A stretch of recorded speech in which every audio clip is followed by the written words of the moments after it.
আমি আজকে বিড়াল প্রেমীদের জন্য একটা বিড়াল নিয়ে রচনা বলবো। যেহেতু আমরা আগে গরুর রচনা পড়েছি, আজকে বিড়ালের রচনা বলবো।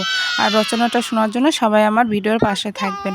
আসসালামু আলাইকুম, সবাই কেমন আছেন? সবাইকে রমজানুল মোবারক। আবারও হাজির হয়েছি আপনাদের মাঝে নতুন একটা ভিডিও নিয়ে। যদিও আমি সময় মতো ভিডিও আপলোড দিতে পারি না, তারপরেও আপনাদের জন্য দেওয়ার চেষ্টা করি। আচ্ছা, যাই হোক, বাদ দেন। এখন আসি বিড়ালের রচনা নিয়ে। আমাদের একটা বিড়াল ছিল, তারা হচ্ছে কি বলবো, বিড়ালের রচনা তো বলতেও পারছি না। যাই হোক, তারপরে বলি আপনাদের জন্য দুই এক লাইন। আমাদের একটা বিড়াল ছিল, সে খুব দুষ্ট ছিল, সারা দিন দৌড়াদৌড়ি করতো। শেষে একদিন তার দুটো বেবি হলো, সেই বেবিরাও এখন পুরো বাড়ি মাথায় তুলে রাখে। তারা খুব দুষ্ট। আর বাদ দেন, আর কি রচনা বলবো। যাই হোক, আসল কথায় আসি।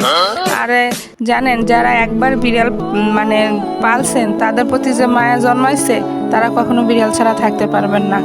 কারণ এইটা জ্বলন্তর প্রমাণ আমি। কারণ আমি না কখনো বিড়াল পছন্দ করতাম না, আমি যদি ওকে দেখতে পারি না। তো এইভাবে দেখতে দেখতে একটা সময়, বিশ্বাস করেন, ওদের থেকে আমার আর তার এই দুই মেয়ের নাম হচ্ছে একটা জিনি আর ফ্লোরা, যার আইটি শেয়ার করে। আসসালামু আলাইকুম সবাই।